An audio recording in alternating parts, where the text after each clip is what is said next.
What is going on? We're here at Speedway Harley-Davidson. Today's pre-owned bike that we're going to be demoing is this 2020 Sport Glide. How many of you remember the Sport Glide? It was recently discontinued by Harley-Davidson, but this bike is epic.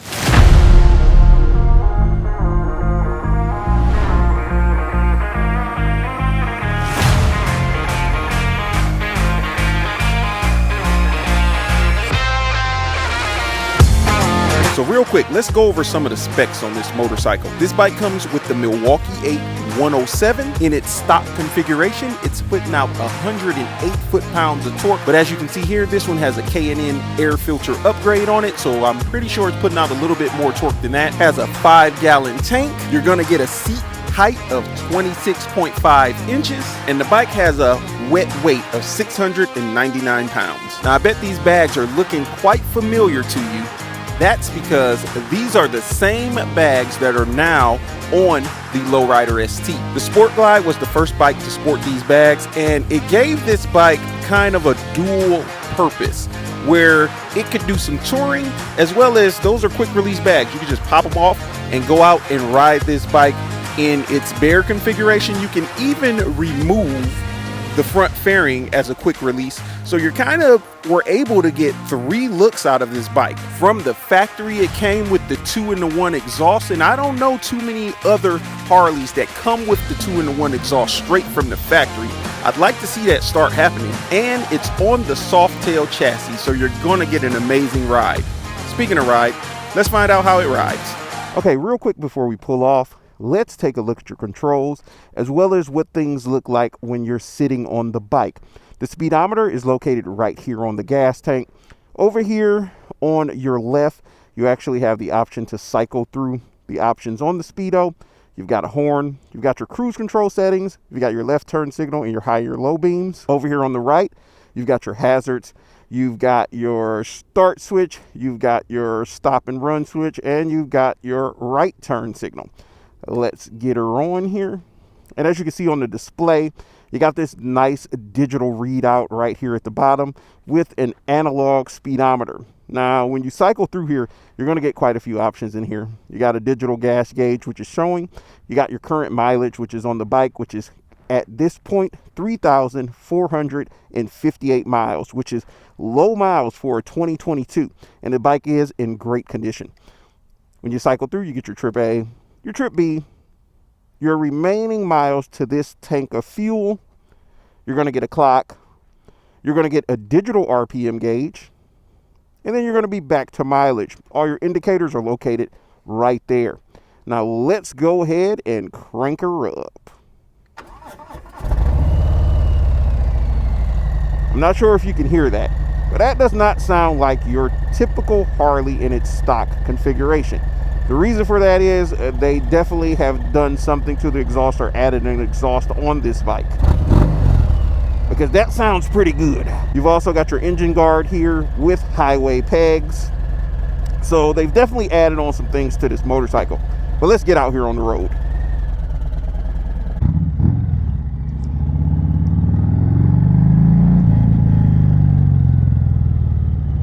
All right. The Milwaukee 8 never disappoints when it comes to that low-down grunt and torque, and no Harley will. That is what Harley-Davidsons are known for. You're going to get ample low-down torque out of these motorcycles.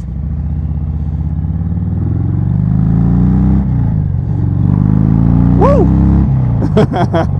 Yeah, that bike accelerates. They've definitely done something here. And again, the bike has the 107 on it in its stock configuration. You're going to get 108 foot-pounds of torque. This feels like a little bit more than that, so I'm not sure what type of tuning or what they've done to the bike, but they've definitely done some upgrades to the performance of this motorcycle. All right, let's talk about ergonomics, shall we? I am 6 feet tall at about 230 pounds or so, and this bike does have forward controls, so the seating position is quite comfortable. It feels roomy. My legs are extended out and in a way where they definitely won't be cramping up. Now, when it comes to the handlebar placement, it is a little lower than I would prefer for my personal liking, but it is in a great position to have full control over the motorcycle. And the handlebars aren't bad. It feels good as far as handling. And as you can see, the bike definitely is feeling good here in the corners. You got a decent lean angle when it comes to this motorcycle. Oh yeah. This bike feels good. You're on that soft tail frame, so you're definitely going to get a good ride out of the motorcycle. Getting plenty of torque here. And you got some wind protection with this shield with the taller windshield on it. Now I am catching some wind to the head or to the helmet region, but it's not ridiculous or anything like that. But I can hear and feel that wind. But again, the helmet I'm wearing is extremely loud also. When it comes to how this bike feels and handles, you can definitely tell it is a lighter weight Harley-Davidson, coming in at 699 pounds. And especially for one that is able and has that capability of doing some touring with your bags that are on here. So if you wanted to take a road trip, you know, go out for a few days, you could definitely do that on this bike. You got your wind protection, so it's ready for the highway. You got your bag, so it's ready for you to be able to store some things. And if you want to do some performance riding, you've got your torque.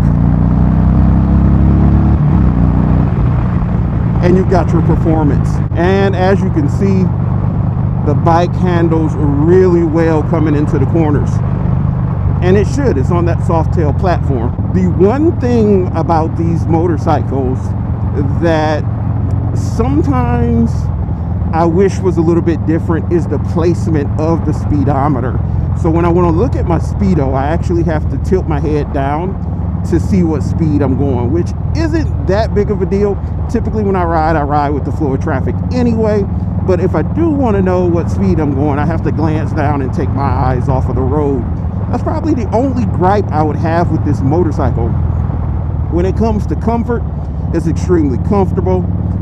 Even though it has the 107, you're getting plenty of power, plenty of performance, and the fact that this bike is capable of doing multiple things is definitely a pro. The fact that you can take the bags off, take the fairing off, and run this bike naked and just have a blast out here with a good looking motorcycle, and then you're like, hey, I want to do some touring, or I'm going to work and I don't want to wear a backpack. You throw your bags back on there, you throw your fairing on, and you're ready to rock and roll. Oh yeah. This bike definitely has had some upgrades to the performance. How many of you have actually ridden a Sport Glide? If you have not, I would suggest coming and riding this one. It's rare you can get your hands on one of these because of the fact that they don't make them anymore. And they were, in my opinion, a decently popular motorcycle. And there's people who still love these bikes. I think they still make them actually overseas, but I'm not sure. 100% sure. I know at least a few years ago they still made them overseas. But this is a popular bike. This bike is a great option for someone who maybe wants a lowrider ST. They love the look of that bike. They love that motorcycle, but they just don't want to pay the price tag for that motorcycle, or they can't find one in their dealerships. You can pick up something like this, which has the lowrider ST bags on it. They're just not painted. They're the raw bags. Has a front fairing, which you could always switch out to something a little bit more sporty if this isn't your style or your flavor. But overall, this is an excellent option for someone. You see there, you got your bags, and it looks good. The bike looks good overall. Comment down below, what are your thoughts on the Sport Glide? Was this a bike that you were fond of when it was on the market? And is this a bike that you've been looking for but haven't been able to find? Make sure you comment down below your thoughts on this bike. Make sure you like this video. Make sure you're subscribed to the channel and you've hit that bell notification. Also, share the content. Someone you know may be looking for this specific bike. You're going to help them out. So we will see you in the next one. I'm going to take a couple of pictures of this bike right here that you'll be able to see on our social media platforms. So make sure you go ahead and follow us on there, such as Instagram, Facebook, sometimes on TikTok.